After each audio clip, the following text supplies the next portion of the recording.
ქობულეთის ერთ-ერთ ქუჩაზე მოსახლეობა ნავით გადაადგილდება. აღნიშნული სახით ტრანსპორტს ადგილობრივები ყოველი გაწვიმებისას იყენებენ. აცხადებენ, რომ პრობლემას მოუწესრიგებელი სანიაღვრე სისტემა ქმნის, რომელიც უხვი ნალექის გატარებას ვერ უზრუნველყოფს.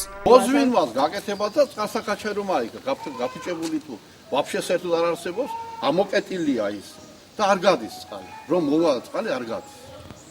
გან ჰორიზონტი ინგრეოდა უთხარი მომიტანე სამაზობებზე გვაძლევდა ეკოლოგია არიღო რა ეკოლოგია არიღო ამ ბალოს ჩაყურია ვამაღლები რა უნდა ვქნათ ამ სამთის პერიოდში სულ ოთახი უნდა დავსალო და ასე უნდა ვიყო წყალში მეტი რა უნდა ვქნა მეც ვერაფერს ვიკეთებ მე ვითხოვ დახმარებას გაგვიკეთონ რაცხა ან წყალი გადააგდონ რაცხა გვიქნა პაცა საშუალება მოგცეს ჩვენაც ცოდვა ვართ დროთა განმავლობაში დატბორილი ტერიტორია ჭაობად გადაიქცა, რამაც ადგილობრივთა განცხადებით ქვეწარმავლების და მღრღნელების რაოდენობა გაზარდა.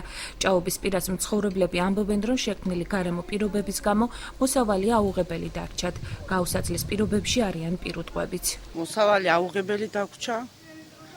ყველა გაწვიმების დროს ოთახში პირველი სართული სულ არის დატბორილი წყალში. დილით პატარა ბავშვებით გაიღვიძებდა. რა ტირილის ხასიათსევათ რა ვქნათ, იმიტომ რომ სულ რამოდენიმე წელი ასე ვართ. მოსახლეობის პრობლემებსა და პრეტენზიებს დღეს ქობულეთის გამგებელმა არ უპასუხა. გიორგი რომანაძემ ჩვენთან სატელეფონო საუბრისას აღნიშნა, რომ სახალხო ზეიმზე იმყოფებოდა და მასთან ყველა პასუხისმგებელი პირი ახლდა. შესაბამისად, როდის მოგვარდება ქობულეთში ბაგრატიონის ქუჩის მცხოვრებთა პრობლემები, უცნობია.